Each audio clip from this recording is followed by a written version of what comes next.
بسم الله الرحمن الرحيم. الحمد لله حمدا كثيرا طيبا مباركا فيه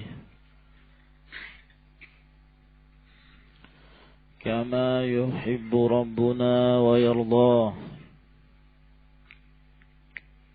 وأشهد أن لا إله إلا الله وحده لا شريك له، وأشهد أن محمدا عبده ورسوله، وصلى الله عليه وعلى آله وأصحابه وسلم تسليما كثيرا. Amma ba'd. Berkata Syekhul Islam Al-Mujaddid Muhammad ibn Abdul Wahhab rahimahullahu ta'ala, bab yang berikutnya. Bab yang keberapa ini ya kawan? 7.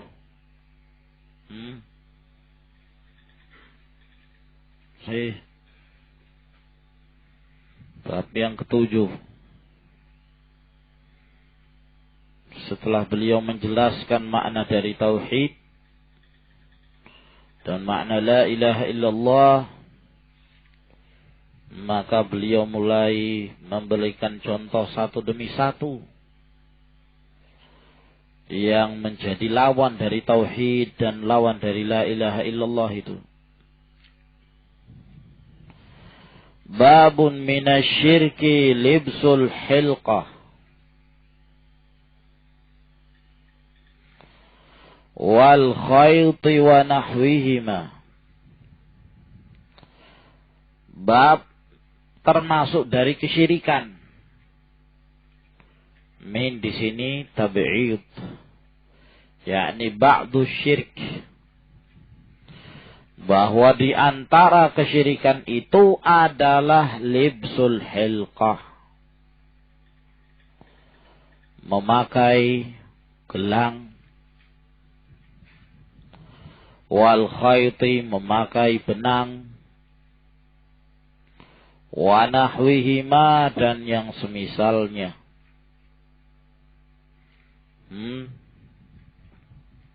Ataukah kerang, atau kalung, ikat kepala, ikat kaki, ikat pinggang, cincin, dan lain sebagainya. Li raf'il bala. Nah, ini untuk menjelaskan pada kita bahwa tidak secara umum larangan itu, tapi yang termasuk dari kesyirikan ketika seseorang memakainya, seorang menggunakannya li raf'il bala, dengan tujuan untuk mengangkat musibah, mengangkat bala, au daf'i, atau menolaknya. Jadi dijadikan sebagai tolak bala. Secara umum, apa saja yang mereka pakai, jimat-jimat, atau juga disebut rajah, atau diistilahkan dengan mujarrobat,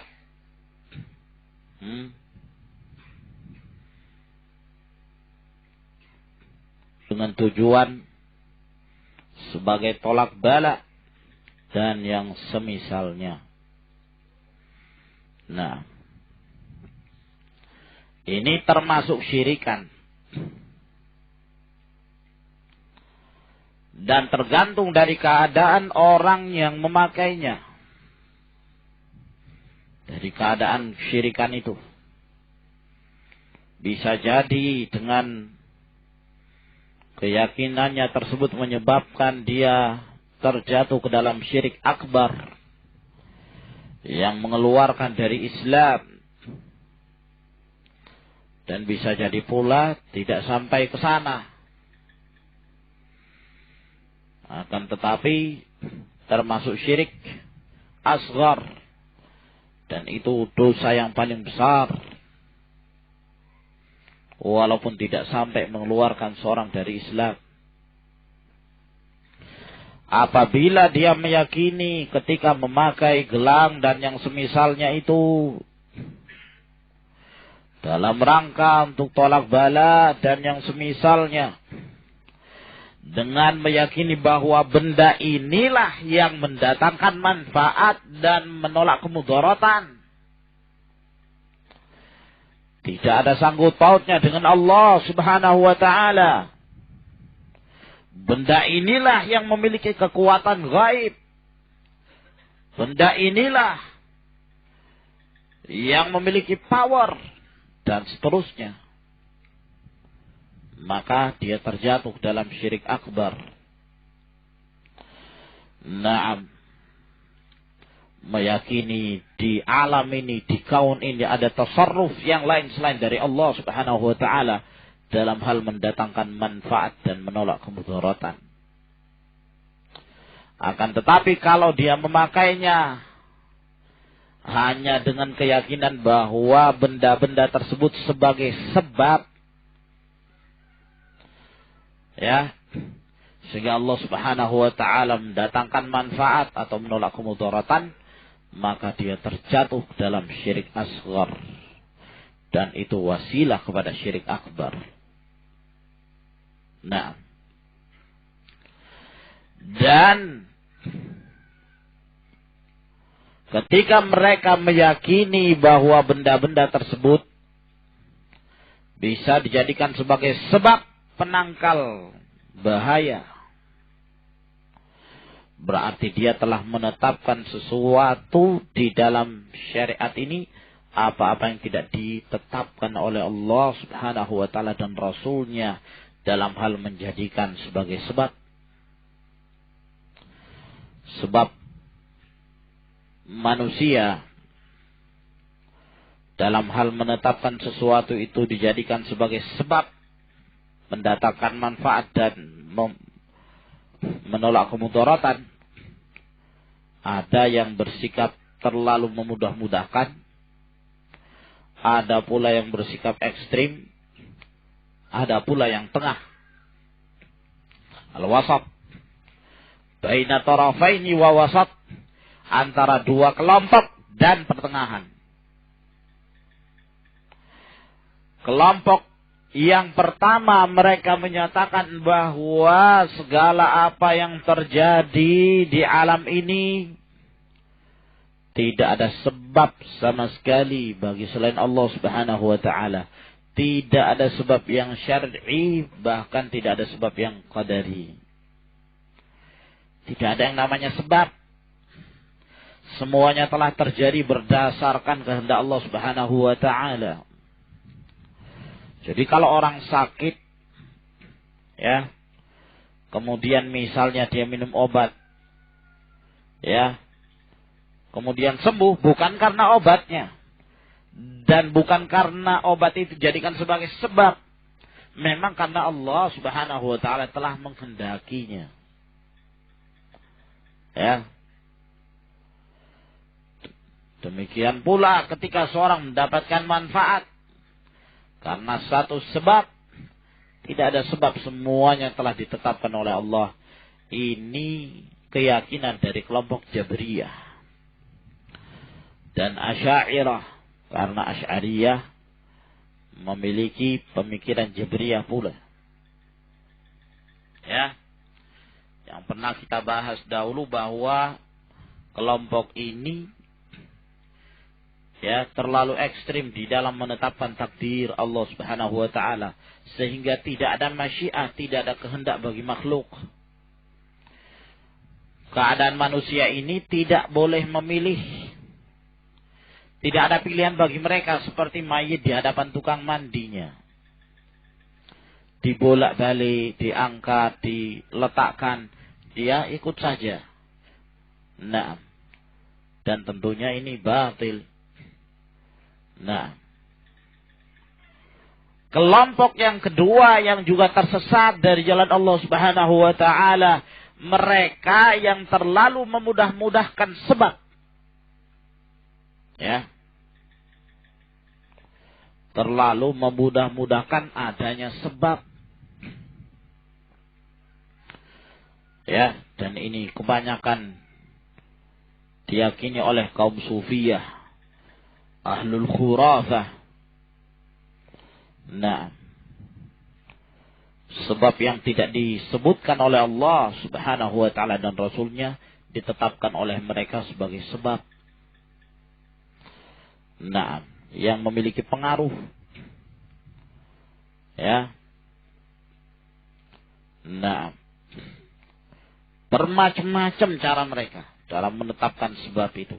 Yang dengan memperluas asbab inilah yang menyebabkan mereka terjerumus ke dalam bid'ah, terjerumus ke dalam syirik. Sampai yang tidak disyariatkan pun ditetapkan oleh mereka.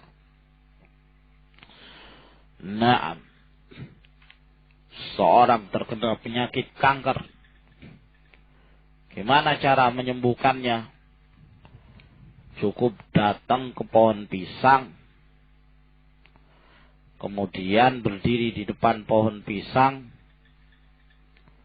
Lalu setelah itu mengelilingi pohon pisang 3 kali.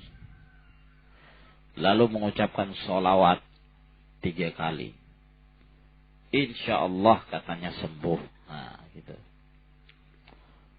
Wah, model apa ini? Hubungannya apa antara keliling sama penyakit kanker ya? Hah? Hubungannya apa?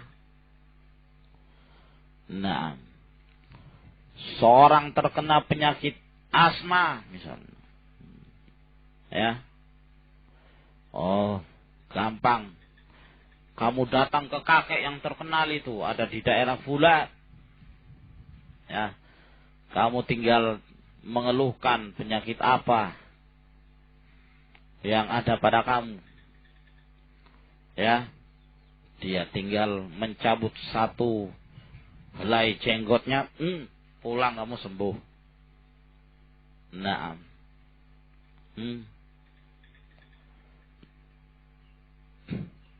Orang yang jelek. Nah, bagaimana cara memikat hati wanita? Karena kaum sufia jangan dikira nggak senang perempuan. Mereka punya mujarrobat. Ya, lengkap. Bahkan ada kitab mujarrobat lengkap namanya. Iya. Nah, kalau kamu mau hati kamu ada wanita yang terpikat sama kamu, ambil selembar daun. Daun apa itu? Ya, yang ada di biasanya tumbuh di rawa-rawa. Bakau. Nah, ya. Ambil daun bakau, kemudian kamu tulis Bismillahirrahmanirrahim, tapi dipisah-pisah. Ba, sin, mim, lam, alif, lam, ra, ha, terus. Gitu. Ya. Kemudian kamu rendam ke dalam air, ya. Beberapa lama setelah itu kamu minum. Nah, katanya wanita yang mana saja yang kamu inginkan, niscaya akan ikut di belakangmu. Nah, katanya begitu. Ya. Sebab apa? Antara minum air itu sama terpikat ke wanita. Nah. Ya. Nah. Kalau mungkin ya kamu ya beli duren misalnya, ya kan. Kemudian kamu ngajak wanita, ya tentunya ikut mungkin. Nah, ya ini ada sebab yang zahir. Oh, mereka perluas betul masalah ini. Nah, Gimana cara menolak pencuri dari rumah? Ada juga. Macam-macam sebab-sebab yang mereka buat. Ya. Cukup ditaburkan garam di sekitar rumah. Pencurinya apa takut sama garam apa? Apa hubungannya? Nah, lain lagi kemudian kalau mereka sampai meminta bantuan kepada para jin. Nah, ini syirik akbar. Ya. Adapun yang ketiga yang mereka tetap meyakini ada sebab. Ada sebab, ada pengaruh. Ya. Mereka mengimani itu. Nah.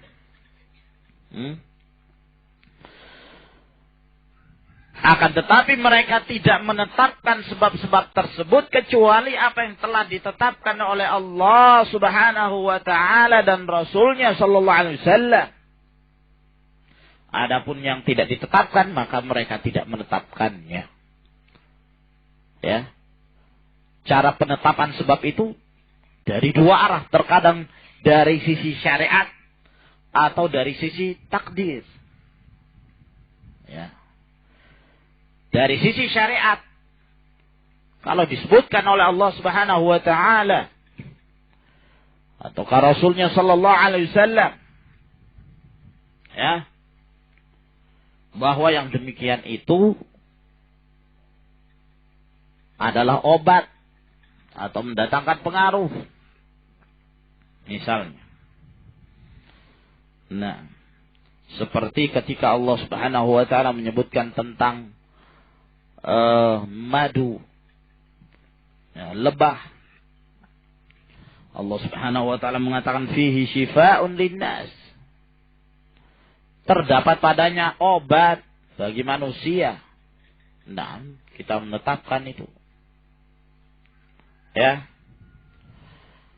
Ataukah Al-Qur'anul Karim yang Allah Subhanahu wa taala sifatkan sebagai syifa? Wa nunazzilu minal Qur'ani ma huwa syifaa'un wa rahmatun lil mu'minin. Kami menurunkan dari Al-Qur'an itu ada yang syifa, obat, penyembuh, dan rahmat bagi kaum mukminin. Dan Rasulullah sallallahu alaihi wasallam menetapkan itu. Ruqyah syar'iyyah. La ba'sa birruqa ma lam takun syirkan. Tidak mengapa meruqyah selama tidak mengandung syirik. Ya. Atau secara takdir. Terlihat ada asar efek pengaruh secara zahir. Nah, dikatakan misalnya sesuatu ini menyembuhkan. Nah, setelah diteliti secara detail tentang zat-zat dan unsur yang terdapat pada sesuatu itu, maka ternyata ada hubungannya. Ya, dikatakan benda ini misalnya menyembuhkan kanker. Ya, kalau misalnya dikatakan teh itu bisa menyembuhkan kanker. Kenapa? Karena di dalamnya ada zat-zat ini dan ini dan ini disebutkan. Yang ini sangat baik, bermanfaat bagi kesehatan. Nah, ini berarti ada sebab yang zahir. Nah, demikian pula yang lainnya. Ya. Adapun kalau tidak ditetapkan secara takdir dan juga tidak ditetapkan di dalam syariat, maka mereka tidak menetapkannya itu sebagai sabab. Ya. Nah, tidak ditetapkan sebagai sabab. Maka ini thariqahnya ahlul haq, kaum mukminin yang jauh dari syirik wa dhalalah. Nah, ya. Nah, kelompok Sufiyah inilah yang kemudian memperbesar asbab tersebut memperluas apa yang tidak ditetapkan dalam syariat mereka tetapkan. Ya, terkadang hanya sekedar perasaan. Ya. Diistilahkan istilahnya kawan, sugesti, ya kan. Ada istilah namanya sugesti. Kalau kamu ingin melakukan ini maka bisa mendatangkan kesembuhan. Karena saking percayanya dia dengan perkataan itu, mungkin ada efek akhirnya. Nah, ya. Kenapa kamu sakit kanker dia? Obatnya apa? Pakai gelang ini. Ini saya berikan padamu gelang. Ya. Ini kalau kamu pakai, saya insya Allah tidak lama lagi kamu akan sembuh. Nah, dia percaya betul dengan itu. Ya. Dia merasakan ada perubahan pada dirinya. Betul ya, terjadi perubahan. Ya. Padahal sebenarnya bukan karena pengaruh dari gelang itu. Nah, ada yang diistilahkan sugesti. Tahu sugesti? Hah? Nah. Ya. Atau mungkin ya terjadi betul kesembuhan. Karena para syayatin tentunya mereka menyenangi kalau seorang itu menyimpang dari jalan Allah Subhanahu wa ta'ala. Nah, sehingga menjadikan orang itu sembuh misalnya. Ya, menolong orang tersebut. Lalu seakan-akan bahwa gelang itulah yang mendatangkan manfaat. Dan ini betul-betul banyak terjadi di kalangan manusia, bahkan kaum muslimin. Terkadang anak-anak yang baru lahir saja, mereka sudah melakukan berbagai macam kesyirikan. Ya. Kalau ada anak yang baru lahir, dilihat dulu tanggalnya tanggal berapa. Untuk disesuaikan namanya. Ya. Kalau dikasih nama si fulan, wah nggak cocok. Kenapa? Karena lahirnya tanggal ini. Konon dalam primbon disebutkan demikian dan demikian. Ini bahaya kalau dikasih nama ini. Ya, kalau anak yang lahir tanggal sekian, nanti nikahnya harus tanggal sekian. Kalau tidak tanggal sekian, bahaya ini. Apa hubungannya? Nah, ya. Dan di antara mereka juga ada yang sampai membawa anak tersebut dalam umur berapa hari ke tempat yang mereka anggap keramat. Pohon yang dikeramatkan misalnya. Atau kuburan yang mereka agungkan. Dibawa ke sana. Tabarruk. Tidak barokah. Ya. Nah. Dan ada juga kebiasaan yang cukup mengkhawatirkan ya. Nah, jangan sampai ini jadikan sebagai kebiasaan. Kalau anak yang baru lahir, lalu kemudian anak tersebut dibawa kepada seseorang yang mereka anggap soleh, lalu ditahnik. Nah, mengharapkan barokah dari tahniknya orang yang dianggap soleh tersebut. Nah, ini bahaya. Seperti ini. Keyakinan ya mendatangkan barokah kalau dibawa kepada orang soleh. Ini dzari'ah ila syirik. Ghulu.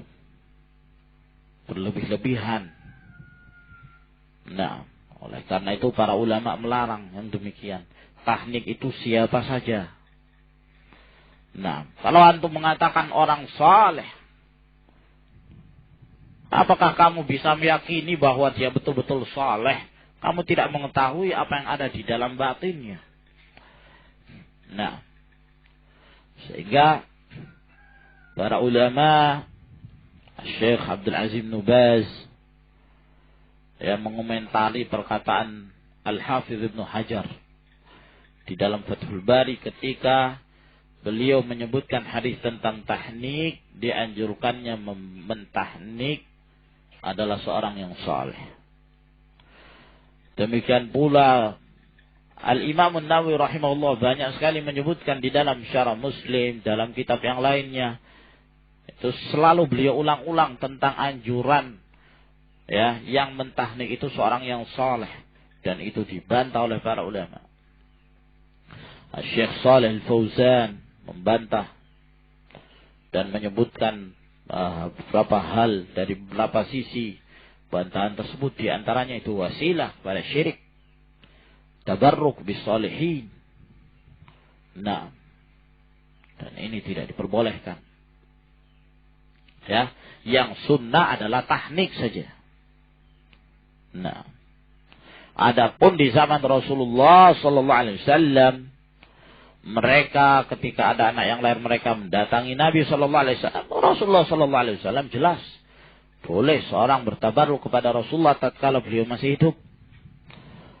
Oleh karena itu para sahabat bertabarruk kepada Rasulullah sallallahu alaihi wasallam, dan tidak bisa dikiaskan pada orang-orang setelah Nabi sallallahu alaihi wasallam. Nah, siapapun dia. Dan juga terkadang kalau anak-anak kecil tersebut baru lahir, itu sudah dibuatkan jimat khusus dari benang, ya, diikatkan di perutnya. Ada nggak yang pernah? Di Jawa ada nggak itu? Kalau Sulawesi banyak betul itu. Nah, ya, diikat di perutnya.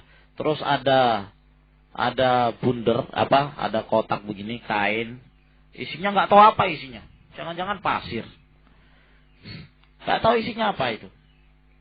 Nah, kadang dipakai anak itu sampai dewasa. Nah, macam-macam, bahwa ini akan mencegah dia dari ain, dia akan terlindung dari syaitan, dari macam-macam. Nah, ini semua ikhwan wasail syirkiyah.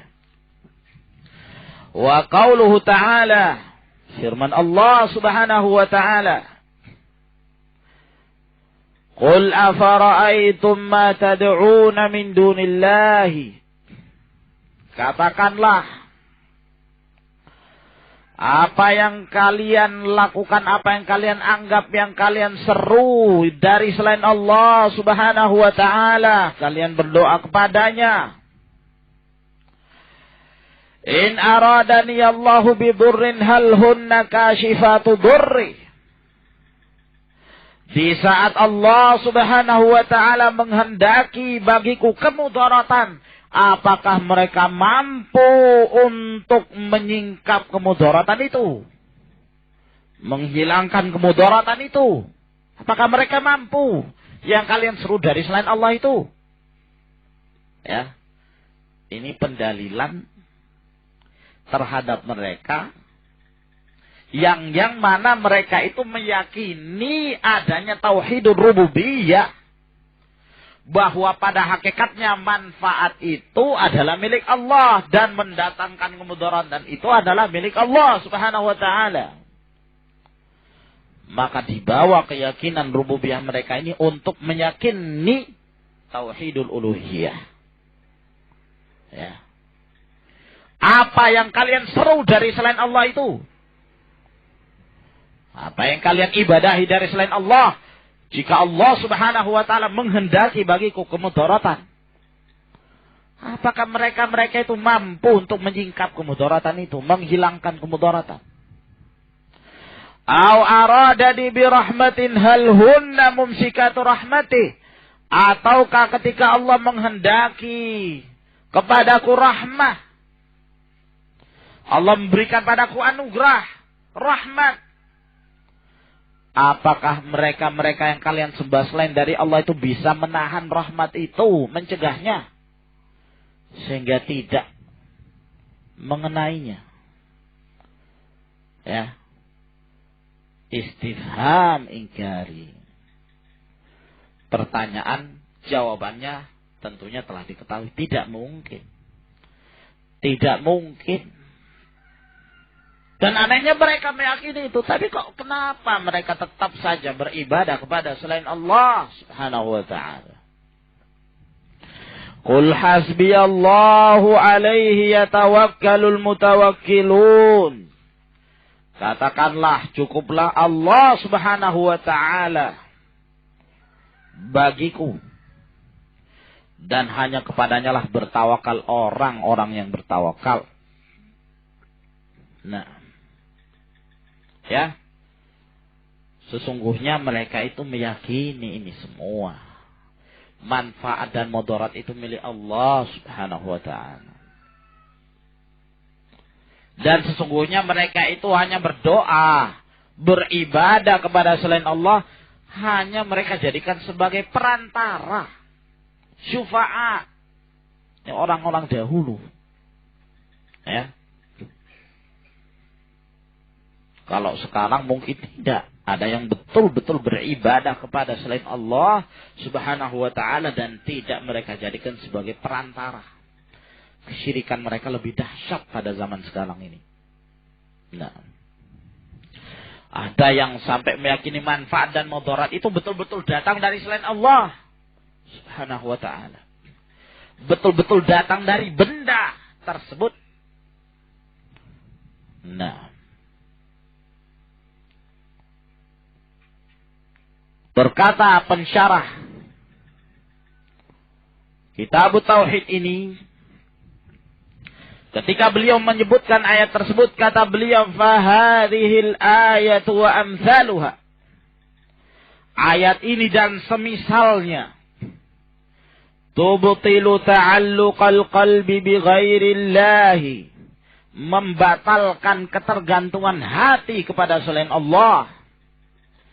Fi jalbi naf'in aw daf'i dhurr, dalam hal mendatangkan manfaat atau menolak kemudaratan. Wa anna dzalika syirkun billahi, dan yang demikian itu adalah syirik kepada Allah. Wa fil ayati bayanun anna Allah ta'ala wasama ahla syirki bi da'wati ghairillah war raghbati ilaihi min dunillah. Dan di dalam ayat ini penjelasan bahwa Allah subhanahu wa ta'ala menyifatkan orang-orang musyrikin itu dengan berdoa kepada selain Allah dan mengharap kepadanya dari selain Allah subhanahu wa ta'ala. Wa tauhidu diddu dzalik, sedangkan tauhid itu lawannya. Berdoa itu hanya kepada Allah, mengharap itu hanya kepada Allah. Wa huwa alla yad'a illallah, yaitu tidaklah kita berdoa kecuali hanya kepada Allah.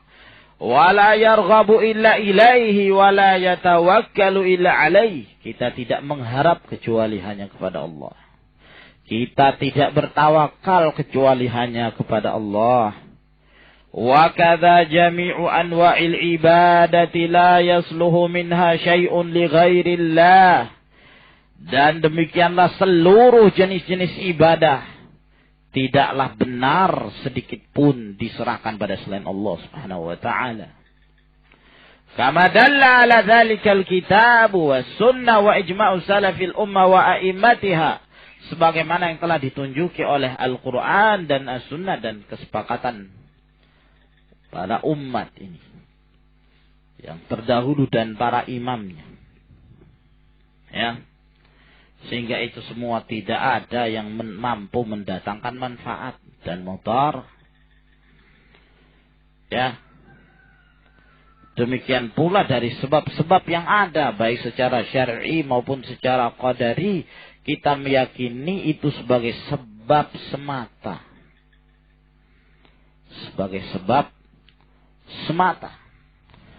Berusaha menghindar dari penyakit, ya, berusaha untuk mendatangkan manfaat. Kita mencari sebab-sebab itu boleh. Yang jelas sebab itu qadari atau syar'i. Nah, kata Rasulullah sallallahu alaihi wasallam, firra minal majzumi firaraka minal asad. Hendaklah kamu lari dari orang yang berpenyakit lepra seperti lari kamu dari singa. Ya, ini jangan mendekati orang yang memiliki penyakit lepra. Nah, Rasulullah SAW perintah kita menjauh. Itu berarti kita dianjurkan untuk mencari sebab. Ya kan? Mencari sebab. Sebab keselamatan dari penyakit. Dari penyakit-penyakit menular. Tapi ada hadis yang lain yang datang dari Rasulullah sallallahu alaihi wasallam di mana Rasulullah SAW menyatakan la adwa wala tiyarah. Tidak ada yang namanya penyakit menular. Ya. Penyakit menular tidak ada.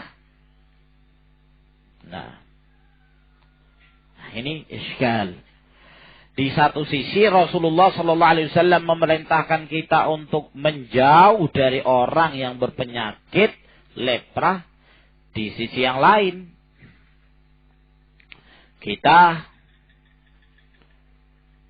Rasulullah SAW menyatakan tidak ada yang namanya penyakit menular. Gimana cara mengkompromikan? Terjadi khilaf di kalangan para ulama. Ada dua pendapat yang terkuat dalam masalah ini. Sebagian para ulama mengatakan bahwa hadis la adwa, tidak ada penyakit menular, itu nas sharih. Nas yang jelas bahwa tidak ada yang namanya penyakit menular. Tidak ada. Ya.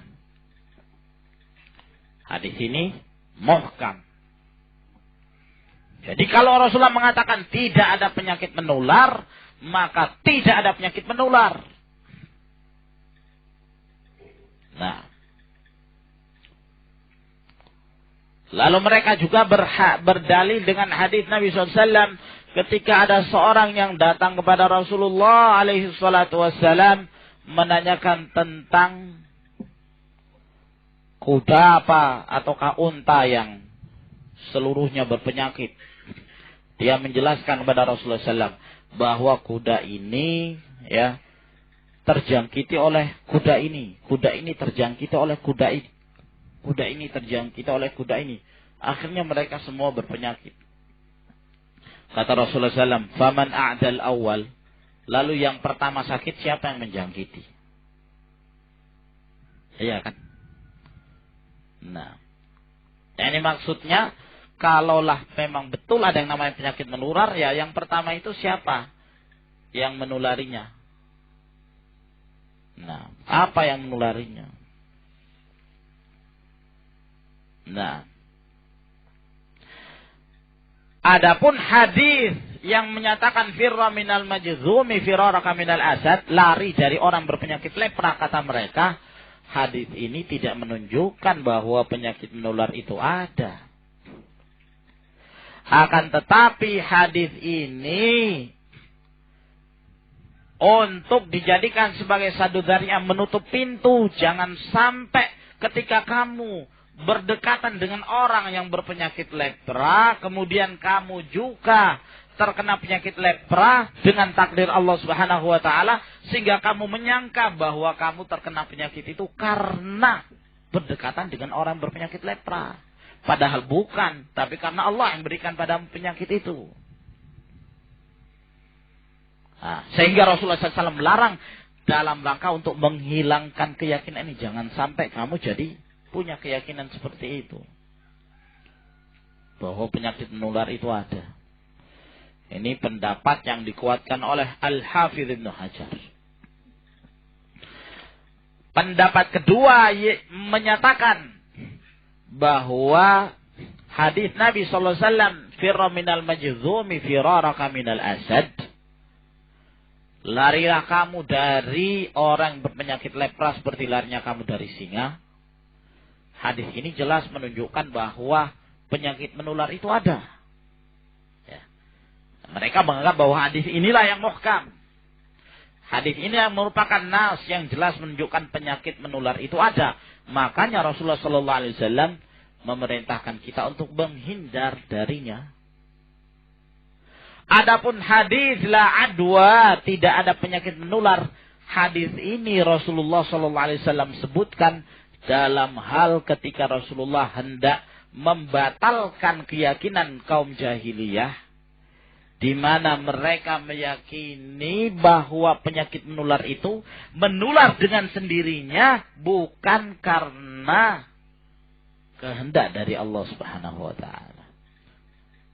Kata orang jahiliyah, seorang itu terkena karena penyakit menular, tidak ada sangkut pautnya dengan Allah Subhanahu wa taala. Nah, Rasulullah membantah itu. La adwa, tidak ada penyakit menular, maksudnya tidak ada penyakit menular yang penyakit tersebut menular dengan sendirinya. Akan tetapi semua berdasarkan takdir dari Allah. Kalau Allah kehendaki tidak menular, maka tidak terjadi. Iya kan? Berapa banyak orang mendekati orang-orang berpenyakit menular, tapi juga tidak dijangkiti penyakit tersebut. Karena Allah Subhanahu wa taala tidak menghendaki. Ya.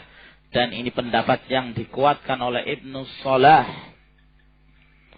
Nah, dan yang zahir pendapat yang kedua ini yang aqrabu ila shawab, mendekati kebenaran dan juga lebih cocok dengan kenyataan gitu. Ya kan? Ilmu kedokteran menetapkan adanya penyakit menular, hakadha ikhwan. Iya. Nah, di sana ada penyakit-penyakit yang bisa menulari yang lain. Nah, apakah melalui cairan atau melalui makanan dan seterusnya. Wallahu a'lam bishawab. An Imran ibn Husain, dari Imran bin Husain radhiyallahu anhu, anna Nabi sallallahu alaihi wasallam, bahwa Nabi sallallahu alaihi wasallam ra'a rajulan, melihat seorang laki-laki, fi yadihi halqatun, di tangannya ada gelang, min sufr, dari tembaga. Ya. Ada gelang dari tembaga.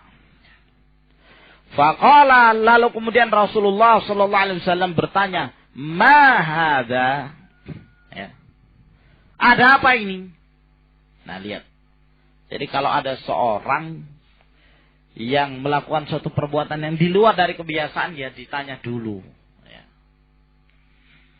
Yang ada ihtimalnya, ya, ada kemungkinan ini benar atau tidak, ya ditanya dulu maksudnya apa. Gitu. Nah, jangan langsung divonis. Saya melihat ikhwan itu pakai gelang, bahaya itu. Dia pakai gelang karena apa? Sabar dulu. Mungkin saja dia baru pulang dari rumah pamannya memberikan padanya gelang untuk diberikan kepada keluarganya yang lain kan. Ya daripada disimpan di kantong, ya mending ditaruh di tangan misalnya. Pakai. Jangan langsung divonis, wah ini jangan-jangan dianggap jimat. Dalam hadis ini Rasulullah bertanya dulu, ada apa ini? Untuk apa ini yang kamu pakai? Qala minal wahinah, untuk menolak wahinah. Wahinah itu sejenis penyakit. Wahinah, ya. Para ulama mengatakan semacam urat yang terdapat di bahu, ya, kemudian menjalar ke seluruh tangan. Nah, ada juga yang mengatakan penyakit yang terdapat di lengan, dan ini penyakit khusus laki-laki. Nah, tidak pada wanita. Nah, mungkin berhubungan dengan otot atau apa gitu loh. Ya, penyakit apa sih ini? Salah urat atau ya, semacamnya, jelas terdapat di lengan gitu. Khusus laki-laki. Nah, ya, kata dia, nah, untuk menghindari penyakit ini, minal wahinah, menolak penyakit wahinah itu. Tolak bala. Faqala, kata Rasulullah sallallahu alaihi wasallam, inziha, lepas dengan kuat gelang itu. Fa innaha la taziduka illa wahana. Sesungguhnya apa yang kamu pakai itu tidaklah menambah bagi kamu kecuali bertambah lemah. akan semakin memudaratkan kamu, tidak mendatangkan manfaat sama sekali. Fa innaka law mitta wa hiya 'alaika ma aflahta abadan. Dan sesungguhnya kamu kalau mati dalam keadaan punya keyakinan demikian, kamu tidak akan beruntung selama-lamanya. Karena itu syirik. Dan orang yang syirik la yuflihun, tidak akan mendatangkan keberuntungan selama-lamanya. Rawahu Ahmad bi sanadin la ba'sa bihi, diriwayatkan oleh Imam Ahmad dengan sanad tidak mengapa kalau dikatakan la ba'sa bihi, yakni setingkat hadis hasan gitu. Ya, namun pentahqiq kitab ini mengisyaratkan bahwa sanad hadis ini terdapat padanya kelemahan. Namun beliau tidak menyebutkan siapa yang melemahkan gitu. Adakah dari para ulama yang melemahkan? Nah, perlu kita mengecek bagaimana komentar Syekh Al-Albani rahimahullah tentang hadis ini. Walau an Uqbah bin Amir marfu'an, dan juga diriwayatkan oleh Imam Ahmad dari hadis Uqbah bin Amir secara marfu', bahwa Rasulullah sallallahu alaihi wasallam menyatakan, man ta'allaqa tamimatan fala atammallahu lah. Barang siapa yang menggantung jimat, maka Allah Subhanahu wa taala tidak akan menyempurnakannya. La atamallahu la itu doa kejelekan atas seseorang. Ya. Doakan kejelekan, semoga Allah tidak memberikan barokah kepadanya, semoga Allah tidak mendatangkan keberuntungan pada dia. Semoga dia selalu dalam keadaan merugi dan merugi. Wa man ta'allaqa wada'atan, dan barang siapa yang menggantungkan wada'ah. Wada'ah itu sejenis kerang yang dikeluarkan dari laut. Ya. Sejenis kerang. Biasa ya kawan, antum apa enggak pernah lihat orang terkadang menggantung jadikan sebagai kalung. Ya. Nah, enggak tahu diambil dari mana. Yang jelas salah satu kerang laut itu digantungkan. Nah, atau yang semisalnya. Ya. Kadang ada yang menggunakan gigi taring babi misalnya. Iya. Nah, ya digantungkan gitu. Ya. Katanya taringnya. Nah, ada juga macam-macam yang mereka gantungkan. Ya, dan mereka masing-masing pemahaman punya cara-cara tersendiri untuk memolesi kesyirikan yang mereka lakukan. Nah, ya, dan biasanya di antara manfaatnya untuk menghindari penyakit ain, atau menghindari tolak bala, atau dijadikan sebagai ilmu kabal. Jadi kebal dia gitu. Kalau ada orang yang hendak memudaratkan dia dan ingin mencarinya dan ingin bunuhnya, tiba-tiba dia tidak terlihat. Padahal dia ada di situ, duduk di situ. Nah, ya. Atau ketika ada orang yang hendak mendatangi dia, ingin memukul dia, orang itu baru saja jarak semeter sudah terpelanting, terlempar jauh. Nah, ya. Dan terkadang ya ikhwan, yang namanya para syayatin, ya, mentalbis umat ini. Bahkan dengan menggunakan ayat-ayat Al-Quranul Karim. Menggunakan cara-cara mereka. Syirik. Ada yang diistilahkan ayat 5. Ada yang diistilahkan ayat 7. Ada ayat 15. Ya. Dan itu tergantung dari kamu sampai tingkat mana itu. Nah, itu banyak ya. Orang melakukan. Ya. Bahkan terkadang karena mujarabnya ilmu ini, bahkan sampai Cina pun yang beragama Konghucu baca ayat 5. Baca ayat 5. Istihza ini kan. Nah, ya, di antara mereka juga kalau ada yang ingin mendatangkan ilmu tersebut, ya dengan berbagai macam cara. Nah, ya, pernah mendapatkan cerita, ya, dia menceritakan betul kejadian betul ini untuk mendatangkan ilmu sakti mandraguna. Nah, gitu. Nah, maka dia harus berpuasa selama 30 hari hanya meminum air putih saja, air bening selama 30 hari. Setelah itu selesai, dia harus berkeliling di malam hari, dimulai dari jam 1, nggak tahu berapa malam, keliling dalam keadaan tidak berpakaian sama sekali. Keliling kampung. Ya, tidak berpakaian. Dan dikerjakan. Nah, setelah itu dapat ilmu tersebut. Nah, itu. Ya, terkadang ada juga yang dimintai persyaratan oleh jinnya. Harus untuk mendatangkan kesaktian itu kamu harus menduduki Al-Qur'an. Atau menginjak Al-Qur'an. Ya.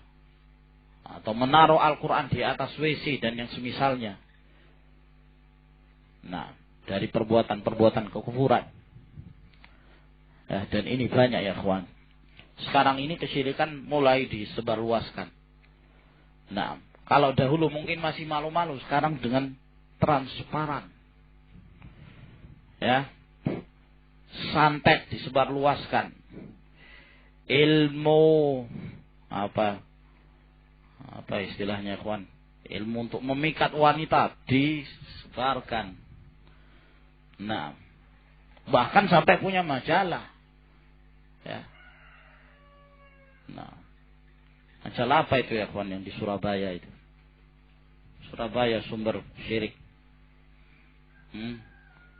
Nah, upan apa? Hah? Apa? Bosmo. Apa itu Bosmo? Ada itu apa? Hah? Verdi. Misteri, misteri. Ya. Ya, wallahu a'lam. Ada yang berbentuk majalah, ada yang berbentuk buletin. Isinya adalah syirik. Ya. Bahkan jangankan majalah, katanya televisi. Sudah mulai itu.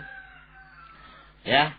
Menayangkan istilahnya dunia lain dari selain dunia manusia ini. Katanya dibuat cara-cara kemudian di shooting gitu. Ya.